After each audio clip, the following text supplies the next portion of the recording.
ஒரு காட்டில் ஒரு முனிவர் இருந்தார். ஒரு நாள் அவரை தேடிக்கிட்டு 4 பேர் வந்தாங்க. சுவாமி, எங்களுக்கு ரொம்ப நாளாக ஒரு சந்தேகம்னாங்க. என்னன்னு கேட்டார். இந்த உலகத்தில் எவ்வளவோ காரியங்கள் நடக்குது, எது நியாயம் எது அநியாயம் அப்படின்னு புரிஞ்சிக்க முடியலன்னாங்க. அது யாராலையும் புரிஞ்சிக்க முடியாதுன்னார் முனிவர். வந்தவங்களுக்கு ஆச்சரியமாக போச்சு, ஒரு மாதிரியாக பார்த்தாங்க. இதை முனிவர் கவனித்தார். சரி, புறப்படுங்க என்னோடன்னார். எங்கன்னு கேட்டாங்க. இப்போ உங்கள் 4 பேரையும் ஒரு புஷ்பக விமானத்தில் அழைச்சிட்டு போகிறேன். இந்த உலகத்தில் சர்வசாதாரணமாக நடக்கக்கூடிய ஒரு காட்சியை உங்களுக்கு காட்ட போகிறேன். நீங்கள் பார்க்க போகிற அந்த காட்சி நியாயமா அநியாயமா அப்படிங்கிறத என்கிட்ட சொல்லணும். நீங்கள் சரியான பதில் சொன்னால் புஷ்பக விமானத்தில் தொடர்ந்து பிரயாணம் பண்ணலாம். தவறான பதில் சொன்னால் இந்த புஷ்பக விமானம் உங்களை கீழே தள்ளி விட்டுரும் அப்படின்னார். 4 பேருக்கும் பயந்தான். இருந்தாலும் முனிவர் கூப்பிடுறாரு அப்படின்னு சொல்லி புறப்பட்டாங்க. அவங்க எல்லாரும் புறப்பட்டு ஒரு காட்டு வழியாக போய்கிட்டு இருக்கிறாங்க. புஷ்பக விமானத்தில் அங்கே நடக்கிற ஒரு காட்சியை காட்டுறார் முனிவர். அதோ அங்கே பாருங்கன்னார். அந்த விமானத்தில் இருந்தபடியே எல்லாரும் கீழே குனிஞ்சு பார்க்குறாங்க. அங்கே ஒரு தாய் புலி அப்போ தான் குட்டி போட்டிருக்கு. குட்டிகளை ஈன்ற உடனே பசிக்கு இறை தேடி அந்த பக்கமாக வருது. அதே நேரம் ஒரு தாய் மான், அதுவும் அப்போ தான் குட்டி போட்டிருக்கு. அதுவும் இதே மாதிரி குட்டிகளை ஈன்ற உடனே பசிக்கு இறை தேடி அந்த பக்கமாக வருது. இப்போ அந்த புலி அந்த மானை அடித்து போட்டுவிடுது. அதுவும் சாப்பிடுது, குட்டிகளுக்கும் கொடுக்குது. இப்போ அந்த புலிக்குட்டிகள் முகத்தில் மகிழ்ச்சி, தாயை இழந்த அந்த மான் குட்டிகள் முகத்தில் துக்கம். இப்போ அந்த முனிவர் 4 பேர்கிட்டையும் கேட்குறார், நீங்கள் இங்கே பார்த்தீங்களே, இதில் எது நியாயம் எது அநியாயம்? ஒவ்வொருத்தராக சொல்லுங்கள். உங்கள் பதில் சரியில்லைன்னா இந்த விமானம் உங்களை கீழே தள்ளி விட்டுரும். சொல்லுங்கள் பார்க்கலாம்னார். முதல்ல ஒருத்தன் சொன்னான், அந்த புலி செஞ்சது சரிதாங்க. அது பசிக்கு அதுதான் ஆகாரம். தன்னுடைய பசிக்கு தானே இறை தேடிக்கிட்டுது. அதில் என்ன தப்பு? அவ்வளவுதான். அதனால் புலி செஞ்சது நியாயம்தான் அப்படின்னா. அவ்வளவுதான், அந்த விமானம் அவனை அப்படியே கீழே தள்ளி விட்டுட்டுது. அதனால் அவன் கொடுத்த பதில் சரியில்லை அப்படிங்கிறது புரிஞ்சு போச்சு. இப்போ 2வது ஆள் சொன்னான், புலி செஞ்சது பாவம், அந்த தாய்மான் என்ன தப்பு பண்ணிச்சு? இப்போ அந்த குட்டிகளுக்கு யார் ஆதரவு? அதனால் புலி செஞ்சது அநியாயம் அப்படின்னா. அவ்வளவுதான், அவனையும் கீழே தள்ளி விட்டுட்டுது அந்த விமானம். இந்த பதிலும் சரியில்லை அப்படின்னு ஆயிட்டுது. இப்போ 3வது ஆள் வந்தான். முதல்ல 2 பேர் கீழே விழுந்ததை பார்த்துக்கிட்டு இருந்தான். அதனால் அவன் சொன்னான், ரெண்டுமே நியாயந்தாங்க. புலி இறை தேடினதும் இயற்கை, அதுக்கு மான் இறையானதும் இயற்கை. அதனால் இதில் ஒன்றும் தப்பு இல்லைன்னா. அவ்வளவுதான், அவனையும் அந்த விமானம் கீழே பிடிச்சி தள்ளி விட்டுது. இப்போ 4வது ஆள் வந்தான். முனிவர் கேட்டார், நீயாவது சொல்லுப்பா, இந்த செயலில் எது நியாயம்னார். அவன் தெளிவாக பதில் சொன்னான். அதாவது என்ன சொன்னான்னா, எனக்கு தெரியல அப்படின்னா. அவனை விமானம் கீழே தள்ளலை, சௌரியமாக அழைச்சிட்டு போட்டுது. இவனும் பிரயாணம் சௌக்கியமாக பண்ணானான். ஆக இதுதான் சரியான பதிலுங்கிறத முனிவர் உணர்த்தினார். இந்த கதையிலேருந்து நாம் புரிஞ்சுக்க வேண்டியது என்னென்னா, இந்த உலகத்தில் எவ்வளவோ காரியங்கள் நடக்குது. அதெல்லாம் ஏன் அப்படி நடக்குதுங்கிறதுக்கு எப்பேற்பட்ட பண்டிதராலும் பதில் சொல்ல முடியாது. தெரியாததை தெரியாதுன்னு ஒத்துக்கிட்டா வாழ்க்கை பிரயாணம் சுகமாக இருக்கும். அதனால் தேவையில்லாத விஷயங்களை புரிஞ்சுக்கிறதுக்கு நேரத்தை செலவு பண்ணிகிட்டு இருக்கக்கூடாது. வாழ்க்கையை குழப்பிக்கக்கூடாது. வாழ்க்கைக்கு தேவையானது என்னவோ அதை மட்டும் புரிஞ்சுக்கிட்டா போதும். இந்த காலத்து ஆள் ஒருத்தன் ஒரு பெரியவரை தேடி வந்தான். ஐயா, ஒரு சந்தேகம்னா. என்ன உன்னுடைய சந்தேகம்னார். பகுத்தறிவுன்னா என்ன, விதின்னா என்ன அப்படின்னு கேட்டான். இதுக்கு அவர், இப்போ உன்னுடைய வலது காலை தூக்குன்னார். தூக்கினான். சரி, இப்போ உன்னுடைய வலது காலை கீழே இறக்காம உன்னுடைய இடது காலையும் தூக்குன்னார். தூக்கினான். பொத்துன்னு கீழே விழுந்துட்டான். பெரியவர் சொன்னார், உன்னால் ஒரு காலை தூக்க முடிஞ்சுது, அதுதான் பகுத்தறிவு. 2 கால்களையும் ஒரே சமயத்தில் தூக்குனா அடிபடும், அப்படிங்கிறது தான் விதி அப்படின்னு விளக்கம் கொடுத்தார். இவன் தன்னுடைய விதியை நொந்துக்கிட்டே இடுப்பை பிடிச்சிக்கிட்டு அங்கேருந்து நடந்து போயிட்டான். எனக்கு அதிர்ஷ்டமே இல்லை சார் அப்படின்னார் ஒருத்தர். ஏன் அப்படி சொல்கிறீங்கன்னு கேட்டோம். வியாபாரம் பண்ணலாம்னு ஒரு கடை வச்சேன். வேண்டியப்பட்டவங்க கூட என் கடையில் எதுவும் வாங்க மாட்டேங்கிறான். எல்லாரும் அடுத்த கடைக்கு தான் போகிறான் அப்படின்னு சொல்லி ரொம்ப அழுத்துக்கிட்டார். இதுக்கு போய் அதிர்ஷ்டம் இல்லைன்னு சொல்லாதீங்க. வாடிக்கையாளர்களை கவர்றது எப்படிங்கிறது உங்களுக்கு தெரியல, அதுதான் குறை அப்படின்னும். சார் உங்களுக்கு தெரிஞ்ச அந்த ரகசியத்தை எனக்கும் கொஞ்சம் சொல்லி கொடுங்களேன் அப்படின்னார். சரி உங்கள் காதை இப்படி கொடுங்க அப்படின்னு சொல்லி அது சம்பந்தமாக பெரிய வல்லுநர்கள் சொல்லியிருக்கிற கருத்துக்களை அவர்கிட்ட சொல்ல ஆரம்பித்தோம். அதாவது இந்த வாடிக்கையாளர்களை கவர்றதுக்கு வல்லுநர்கள் பல ஆலோசனைகளை ஏற்கனவே சொல்லி வச்சுருக்கிறாங்க. அது சம்மந்தமாக அனுபவப்பட்டவங்க, அதை தெரிஞ்சு வச்சுக்கணும். அதாவது கடை வச்சுருக்கிறவங்க எல்லாரும் இதை கொஞ்சம் காதில் வாங்கி வச்சுக்கணும். எதை இப்போ சொல்ல போகிறத எப்பவும் பணத்தை சம்பாதிக்கிறதுலையே குறியாக இருக்கக்கூடாதான். அதை விட முக்கியமாக நீங்கள் சம்பாதிக்க வேண்டியது வாடிக்கையாளர்களுடைய மன நிறைவு. வர்றவங்க திருப்தியோடு போகணும், அது முக்கியம். அதில் கவனமாக இருக்கணும். கடைக்கு வர்ற ஒருத்தர் ஏதாவது ஒரு குறை சொல்கிறாருன்னு வச்சுக்கோங்க, அதை அலட்சியப்படுத்தக்கூடாது. ரொம்ப அக்கறையோடு அதை காது கொடுத்து கேட்கணும். அப்படியா சார், அதை நான் அவசியம் கவனிக்கிறேன் அப்படின்னு சொல்லணும். ஒருத்தர் வரார், சார் நேற்றுக்கு உங்கள் கடையில் இதை நான் வாங்கிட்டு போனேன், வீட்டில் இது வேணான்னு சொல்லிவிட்டாங்க, திருப்பி கொடுக்கறதுக்காக தான் வந்திருக்கிறேன் அப்படின்னு சொல்லி திருப்பி கொடுக்குறார். உடனே நீங்கள் முகம் சுளிக்கக்கூடாது, எரிச்சல் படக்கூடாது. வழக்கம் போல் நிதானமாக முகம் அலர்ச்சியோடு அதை திருப்பி வாங்கிக்கணும். இவ்வளவு ரூபாய்க்கு சாமான் வாங்கினா இந்த ஸ்பூன் அன்பளிப்பு, இப்படி ஏதாவது கொடுக்கலாம். பண்டிகை காலங்கள்லேயும் பொருள்கள் வாங்குறவங்களுக்கு இப்படி ஏதாவது பொருத்தமாக ஒரு அன்பளிப்பு கொடுக்கலாம். நீங்கள் கொடுக்கறது ஒரு சர்வசாதாரணமான பொருளாக இருந்தால் கூட அது வாங்குற ஒரு மனசில் ஒரு மகிழ்ச்சியை ஏற்படுத்தும்.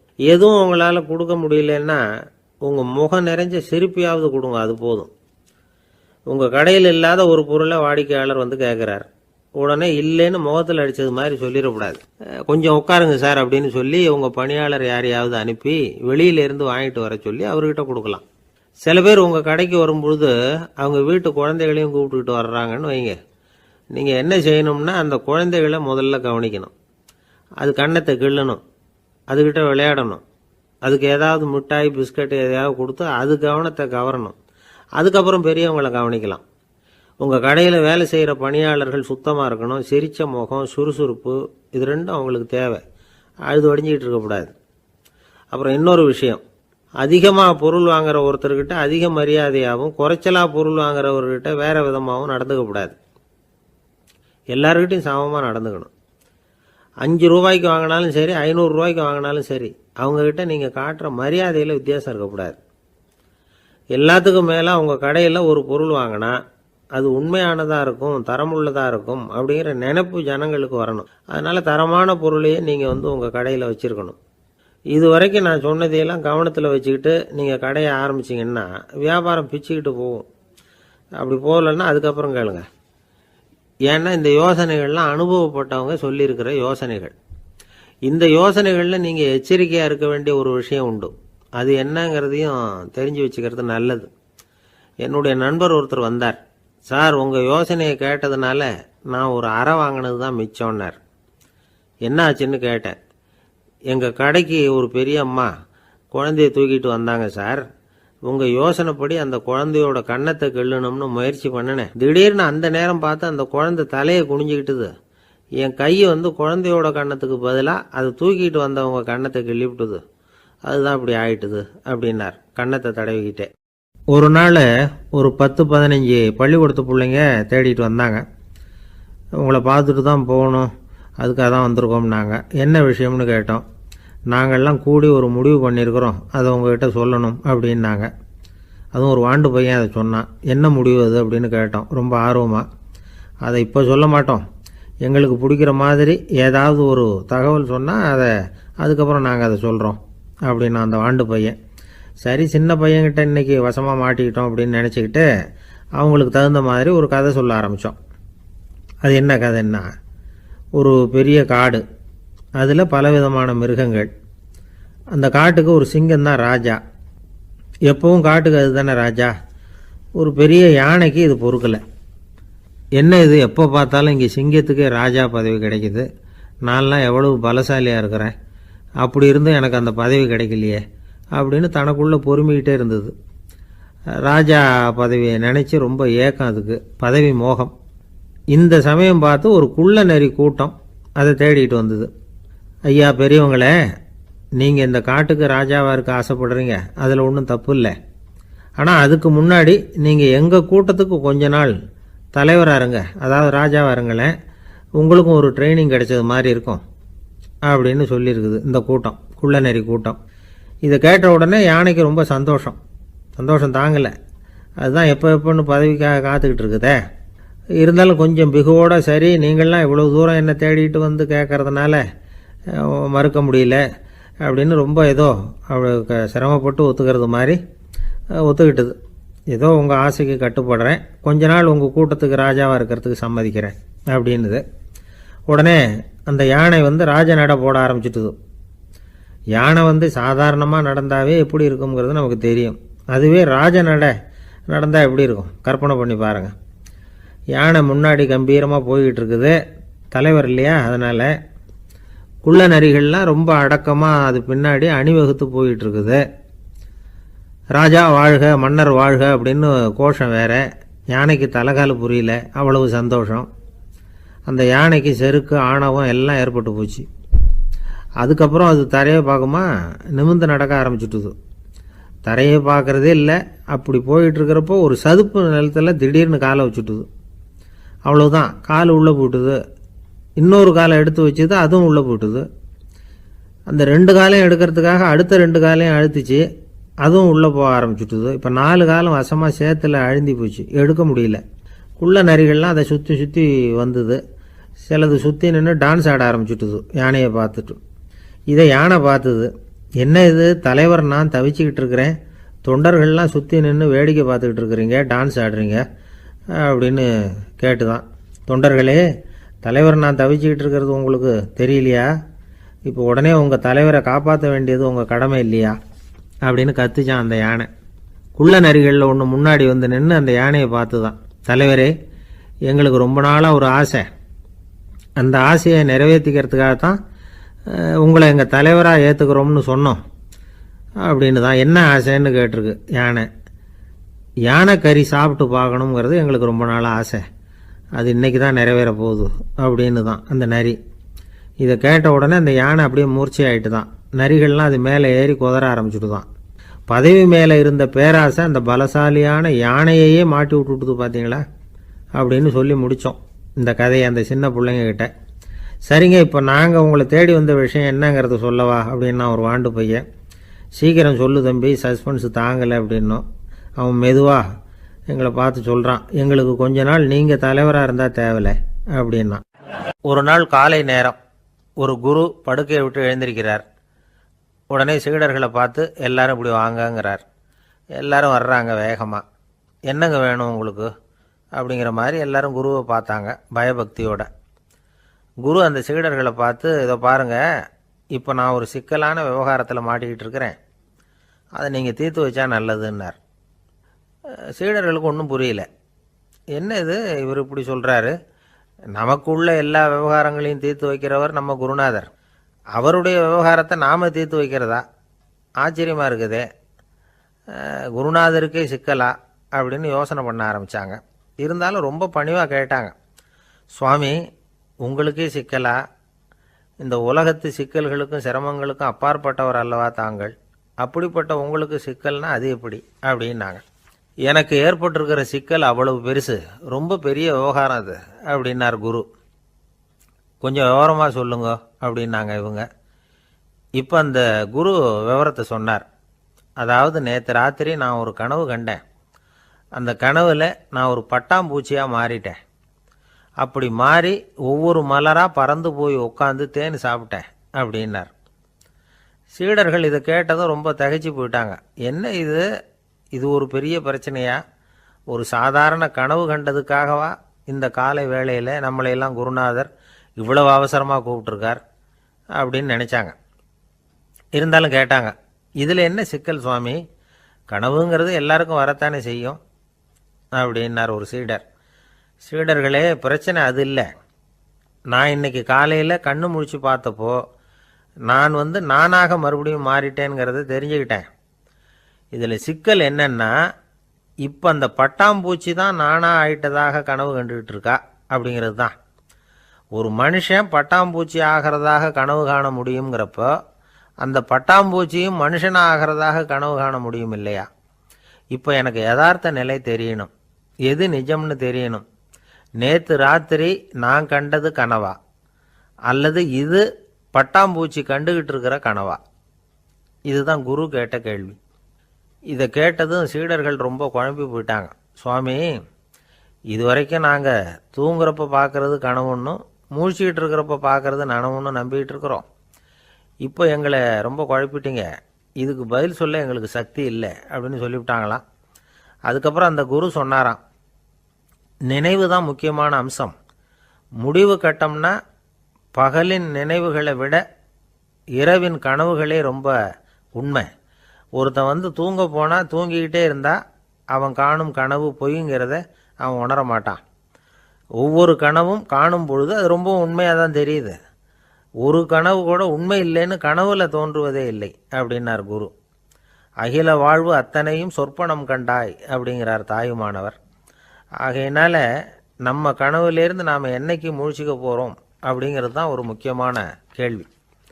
ஒருத்தர் வந்தார், காலில் கட்டோடு வந்தார். என்னங்க காலில் கட்டுன்னு? சார், நேற்று ராத்திரி தூக்கத்தில் எங்கள் வீட்டு கூரையில் ஏணியை சாத்தி வச்சு இறங்கினப்போ வழுக்கி விழுந்து காலை உடச்சிக்கிட்டேன்னார். உங்கள் வீட்டில் தான் ஏணியே கிடையாது சார் அப்படின்னு. உண்மைதான் சார், நான் கீழே விழுந்து முழிச்சுக்கிட்டதுக்கு அப்புறம் தானே ஏணி இல்லைங்கிறது எனக்கு ஞாபகம் வந்தது அப்படின்னார். ஒரு நண்பர் சினிமா படம் தயாரிக்கிறவர், அவர்கிட்ட ஒரு நாள் பேசிக்கிட்டு இருந்தேன். அது எப்படி சார், நீங்கள் எடுக்கிற எந்த படமும் கையை கடிக்காத அளவுக்கு எடுத்துடுறீங்களே, அது எப்படின்னு கேட்டேன். அது ஒன்றும் பெரிய விஷயம் இல்லை சார். பெண்களுக்குன்னு சில உருக்கமான காட்சிகள், இளைஞர்களுக்குன்னு சில நடனங்கள், அடிதடி காட்சிகள், அப்புறம் வயசானவங்களுக்குன்னு சில ஆன்மீக காட்சிகள், சின்ன பிள்ளைங்களுக்கு சிரிப்பு, இப்படி எல்லாமும் சேர்த்து நான் படம் எடுக்கிறேன். மசாலா படம்னு பேர். இது ரொம்ப பெருசாக இல்லைன்னாலும் ஓரளவுக்கு சுமாராக ஓடிடும், கையை கடிக்காது அப்படின்னார். இது ஒரு உத்தி. சில பத்திரிகை ஆசிரியர்களும் இந்த உத்தியை கையாளுறது உண்டு. இந்த உத்திக்கு பார்னம் உத்தி அப்படின்னு பேர். பார்னம் எஃபெக்ட் அப்படின்னு சொல்லுவாங்க. அதாவது ஃபீனியஸ் டி பார்னம் அப்படின்னு ஒருத்தர் அமெரிக்காவில் இருந்தாராம். அதாவது 19ஆம் நூற்றாண்டில் அமெரிக்காவில் கொடிகட்டி பறந்த ஒரு சர்க்கஸ் நிறுவனத்தின் அதிபர் அவர். இந்த உலகத்தில் ஒவ்வொரு நிமிஷமும் ஒரு ஏமாளி பறந்துக்கிட்டே இருக்கிறான் அப்படிங்கிறது அவருடைய சித்தாந்தம். ஒவ்வொருத்தரையும் திருப்திப்படுத்துகிற அளவுக்கு அம்சங்களை கொஞ்சம் கொஞ்சமாக கலந்து கேளிக்கை நிகழ்ச்சிகளை நடத்தினது தான் அவருடைய மகத்தான வெற்றிக்கு காரணம். அதனால் அந்த உத்தியை யார் கடைப்பிடிச்சாலும் சரி, அதுக்கு பார்னம் உத்தி அப்படின்னு பேர் வந்துட்டுது. ஜோசியம் சொல்கிறவங்களுக்கும் இந்த உத்தி தான் கை கொடுக்குது. ஒரு விஷயத்தை ஒருத்தருடைய கோள் நிலைகள் அல்லது கையெழுத்து நிரூபிக்கிறதாக அவர்கிட்ட சொன்னால் அதை அவர் நம்பிவிடுவார். ஆனால் அந்த விஷயம் நல்லதாக இருக்கணும், நேர்மையானதாக இருக்கணும், அதாவது பாசிட்டிவாக இருக்கணும். 8ஆம் இடத்துல குரு, 9ஆம் இடத்துல சனி, நீங்கள் ஒரு பெரிய மேதை தான் அப்படின்னு சொல்லுவாங்க. கேட்குறவங்களுக்கு அதை மறுக்கிறதுக்கு மனசு வராது. அப்படி சொல்லும் பொழுது கூடவே என்ன கொஞ்சம் முன்கோபம் அதிகமாக இருக்கும், இருந்தாலும் அது உடனே மறைஞ்சிரும் அப்படின்னு சில அற்ப விஷயங்களையும் சொன்னாலும் அதையும் சரிதான்னு சொல்லி ஒத்துக்குவாங்க.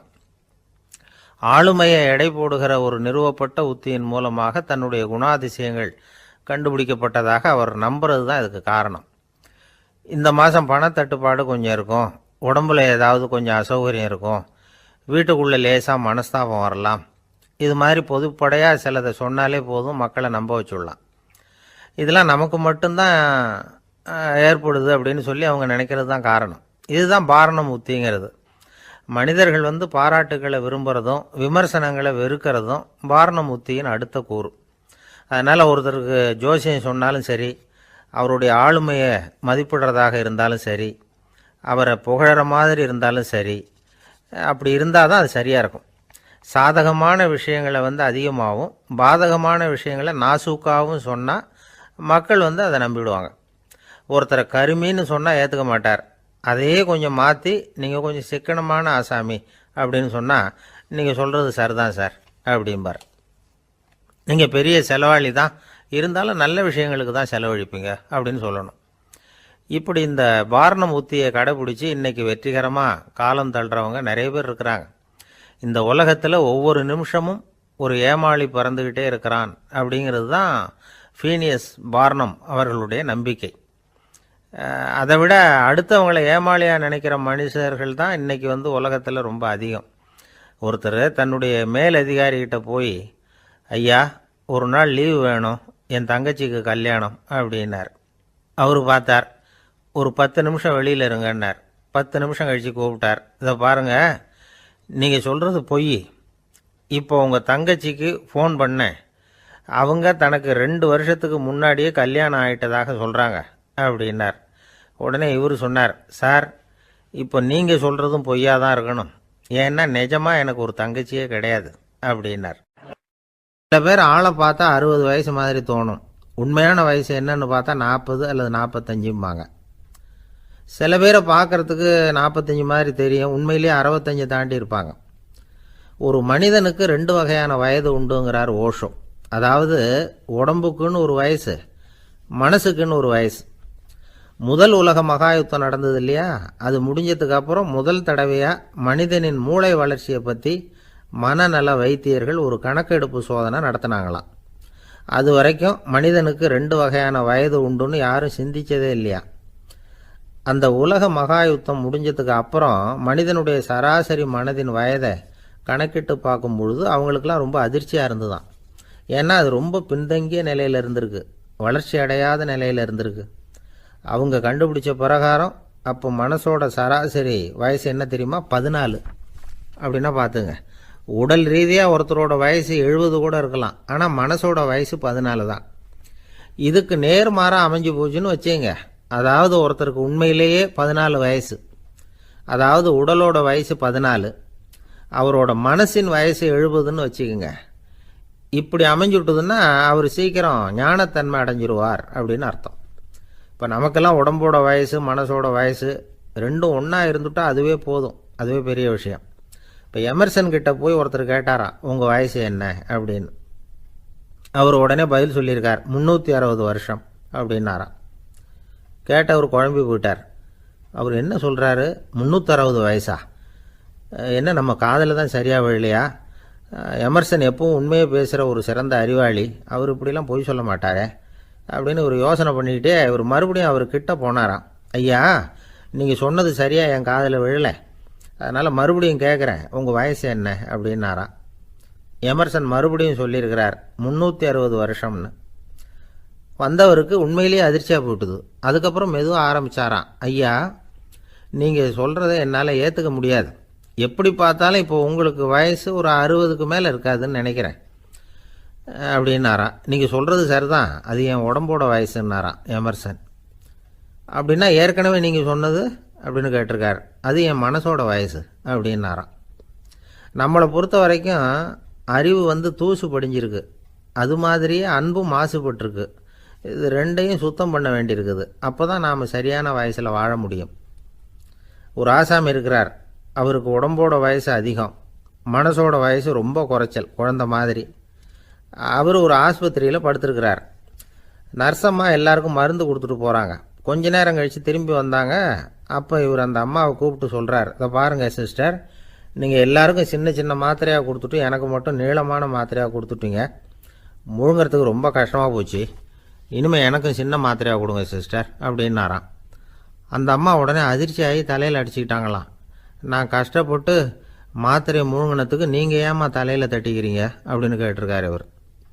இதுக்கு அவங்க சொல்லியிருக்கிறாங்க, நான் உங்களுக்கு கொடுத்துட்டு போனது மாத்திரை இல்லைங்க, அது தெர்மாமீட்டர் அப்படின்னாங்களாம். நாட்டில் நல்லவங்க ஒருத்தர் 2 பேர் இருக்கிறதுனால தாங்க மழையே பெய்யுது அப்படின்னு சொல்கிறது உண்டு. நல்லார் ஒருவர் உளரேல் அவர் பொருட்டு எல்லாருக்கும் பெய்யும் மழை. சில சமயம் ரொம்ப பேர் திடீர்னு நல்லவங்களாக ஆகிடுவாங்க போல இருக்கு. அதனால தான் விடாமல் பேய் மழையாக கொட்டி தீர்த்துடுது. எல்லாரும் நல்லவங்களாகிட்டா உலகமே தாங்காது போல இருக்கே. அப்பப்போ ஒருத்தர் 2 பேர் நல்லவங்களாகணும், அப்போ தான் சீராக மழை பெய்யும். மாதத்துக்கு 3 பேர் நல்லவங்களானா மாதம் மும்மாரி பொழியும்.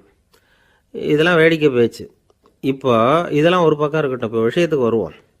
ஒரு கும்பலில் நல்லவன் யார் அப்படிங்கிறத எப்படி கண்டுபிடிக்கிறது? இதுக்கு ஒரு வேடிக்கை கதை உண்டு. என்னுடைய நண்பர் ஒருத்தருக்கு அவங்க பாட்டியம்மா சொன்ன கதையாக அது.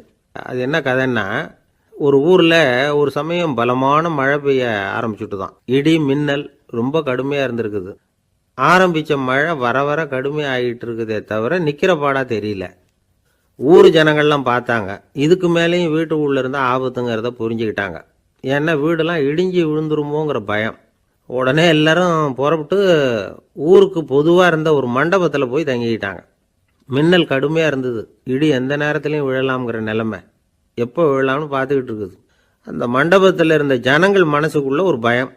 நம்ம கூட்டத்தில் யாராவது ஒரு கெட்டவன் பாவம் பண்ணவன் இருந்தால் கூட இடி இந்த மண்டபத்தில் விழுந்துரும், அது எல்லாருக்கும் ஆபத்து அப்படின்னு நினச்சாங்க. சரி, இதுக்கு என்ன பண்ணலாம் அப்படின்னு யோசனை பண்ணாங்க. அந்த கூட்டத்தில் ஒரு பெரியவர் இருந்தார். அவர் ஒரு யோசனை சொன்னார். இதை பாருங்க, அதுக்கு ஒரு வழி இருக்குது. அதோ எதிர்த்தாப்புல கொஞ்சம் தூரத்தில் ஒரு உயரமாக மரம் ஒன்று இருக்குது பாருங்க. பொதுவாக இடி சுலபமாக விழறது அது மாதிரி உயரமான மரத்தில் தான். நம்ம கூட்டத்தில் இருக்கிறவங்க எல்லாரும் ஒவ்வொருத்தராக போய் அந்த மரத்தை தொட்டு விட்டு திரும்பி வந்துடணும்.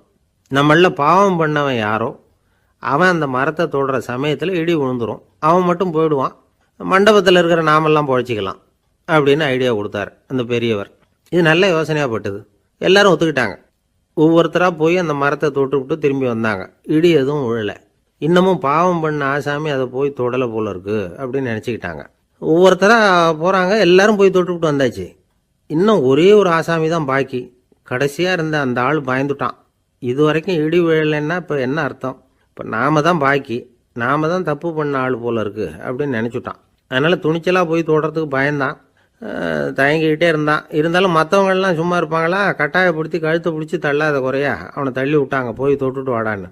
அவன் நடுங்கிக்கிட்டே போய் அந்த மரத்தை தொட்டான். அதே வினாடி ஒரு பயங்கரமான மின்னல் இடி விழுந்துட்டுது. எங்கே விழுந்தது தெரியுமா? அந்த ஆள் மேலே இல்லை, மண்டபத்தில் விழுந்தது. மண்டபத்தில் இருந்தவங்க பூரா காலி. அந்த ஒரு ஆள் மட்டும் பொழைச்சிக்கிட்டான். இந்த ஒரு ஆளை காப்பாற்றுறதுக்காக தான் இடி மண்டபத்தில் விழாமல் இருந்திருக்குது. இதுதான் கதை. அதனால் நல்லவங்க எப்படியும் தப்பிச்சுக்குவாங்க அப்படிங்கிறது ஒரு நீதி. ஒருத்தன் அப்படி தான் தெருவில் நடந்து போய்கிட்டு இருந்தான், ரொம்ப நல்லவன். எதிரில் ஒருத்தன் சைக்கிளில் வந்துக்கிட்டு இருந்தான். அதில் மோதி இவன் கீழே விழுந்துட்டான். சைக்கிள்காரன் உடனே இறங்கி இவனை தூக்கி விட்டான். இவன் எழுந்திரிச்சு அவனை முறைச்சி பார்த்தான். அப்படி பார்க்காதீங்க சார், நீங்கள் ரொம்ப புண்ணியம் பண்ணியிருக்கீங்க, அதுதான் இப்போ சைக்கிளில் மோதிக்கிட்டீங்க அப்படின்றான். என்ன அப்படி சொல்கிறேன் நான்? இவன் 10 நிமிஷத்துக்கு முன்னாடி நான் லாரி ஓட்டிகிட்டு வந்தேன், அப்போ நீங்கள் எதிரில் வந்திருந்தீங்கன்னா என்ன ஆயிருக்கும் அப்படின்னானா அவன். ஒரே ஒரு ஊரில் ஒரு கோயில் இருந்தது, ரொம்ப பழைய கோயில். உள்ளே போகிறதுக்கே பயமாக இருக்கும், எந்த நேரத்தில் இடிஞ்சு விழுந்துருமோ அப்படிங்கிற பயம். அப்படி இருந்ததுனால யாரும் துணிஞ்சு சாமி கும்பிடுறதுக்கு அங்கே போகிறதில்ல. கோயிலுக்கு வர்ற கூட்டம் கொஞ்சம் கொஞ்சமாக குறைய ஆரம்பிச்சுட்டுது. கோயில் நிர்வாகிகள் எல்லாரும் கூடி உட்காந்து பேசினாங்க. என்ன பண்ணலாம்னு யோசனை பண்ணாங்க. எந்த இடம் மோசமாக இருக்கோ அந்த இடத்த பழுது பார்த்தாங்க. அங்கே எங்கே வர்ணத்தை பூசி கொஞ்சம் அழகுபடுத்தி பார்த்தாங்க. ஏதோ இந்த ஊரில் கோயில்னு ஒன்று இருக்குது, அது மக்களுக்கு தெரியணும் அப்படிங்கிறதுக்காக தான் இப்படிலாம் பண்ணாங்க. இருந்தாலும் கோவில் இருக்கிற நிலைமை மக்களுக்கு தெரியும், அதனால் அங்கே வர்றது குறைச்சிக்கிட்டாங்க அவங்க. ஒரு கட்டத்தில் யாருமே வர்றதில்லை, நிலைமை அந்த அளவுக்கு ஆயிட்டுது. மறுபடியும் கோவில் நிர்வாகிகள் கூட்டம் நடந்தது. இந்த கூட்டம் கூட கோயிலுக்கு உள்ளே நடக்கலை, இடிஞ்சு விழுந்துருமோங்கிற பயம். அதனால் வெளியில் தான் உட்காந்து கூட்டத்தை நடத்தினாங்க. ஏன்னா உள்ளே போகிறதுக்கு அவங்களுக்கும் துணிச்சல் கிடையாது, எந்த நேரமும் விழுந்துரும் போல் இருந்தது அது. அது வழியாக போகிறவங்க கூட வேகமாக அந்த இடத்த கடந்து போக ஆரம்பிச்சிட்டாங்க. கோவில் நிர்வாகிகள் வெளியில் உட்காந்து கூட்டம் போட்டாங்க இல்லையா, அந்த கூட்டத்தில் 4 தீர்மானங்களை நிறைவேற்றினாங்க. அது என்ன 4 தீர்மானம்னா, முதல் தீர்மானம், இந்த கோவிலை இடிப்பது அப்படிங்கிற முடிவை இந்த கமிட்டி மிகவும் வருத்தத்துடன் ஏற்றுக்கொள்ளுகிறது அப்படின்னு நிறைவேற்றினாங்க. இதுக்கு பதிலாக இன்னொரு கோவிலை உடனடியாக கட்டி முடிச்சுடணுங்கிறது 2வது தீர்மானம். 3வது தீர்மானம் என்ன தெரியுமா? பழைய கோவிலின் கதவுகள், அதிலிருந்து பிரித்து எடுக்கிற செங்கல், இதையே புது கோவில் கட்டுவதற்கு பயன்படுத்தி கொள்ள வேண்டியது. பழைய கோவில் இருந்த மாதிரியே அதே வடிவத்தில் புது கோவிலையும் கட்ட வேண்டியது. பழைய கோவிலின் அஸ்திவாரத்தை அப்படியே வச்சுக்கிட்டு அதுக்கு மேலே நாம் கோயிலை கட்டிக்க வேண்டியது. இதுதான் 3வது தீர்மானம். இதையும் கமிட்டி முழு மனசோடு ஏற்றுக்கிட்டது. இது வரைக்கும் சரி. இப்போ அந்த கமிட்டி 4வதாக ஒரு முக்கியமான தீர்மானத்தை கொண்டுக்கிட்டு அதையும் ஏகமனதாக நிறைவேற்றி விட்டது. அது என்ன தீர்மானம்னா, புதிய கோவில் கட்டி முடிக்கிற வரைக்கும் பழைய கோவிலை இடிக்கிறதில்லை அப்படிங்கிற தீர்மானம். எப்படி இருக்குது பாருங்கள் இது. பழசை இடிக்காத வரையில் அதே இடத்துல புதுசாக எப்படி கட்ட முடியும்? பல விஷயங்களில் நாம் நடந்துக்கிற முறையும் இப்படி தான் இருக்குதான். வாழ்க்கையில் முன்னேறணும்னு ஆசைப்படுவோம், அதே நேரத்தில் அந்த முன்னேற்றத்துக்கு எது தடையாக இருக்கோ அதை விட்டுடுறதுக்கும் மனசு வராது. வெளிநாட்டில் ஒரு பெரிய விருந்து நடந்துக்கிட்டு இருந்துதான். எல்லாரும் மது கோப்பையும் கையுமா அலைஞ்சிக்கிட்டு இருக்கிறாங்க. ஒருத்தர் மட்டும் கையில் எதுவும் இல்லாமல் ரொம்ப நல்ல பிள்ளையா சாதுவா ஒரு ஓரமாக தனியாக உட்காந்துருக்கிறார். அவர்கிட்ட நெருங்கி வாங்க மது சாப்பிட்லாம் அப்படின்னு கூப்பிட்டாங்களாம். என்னை வற்புறுத்தாதீங்க, நான் என் மனசுக்குள்ளே உறுதியாக தீர்மானம் பண்ணிவிட்டேன் அப்படி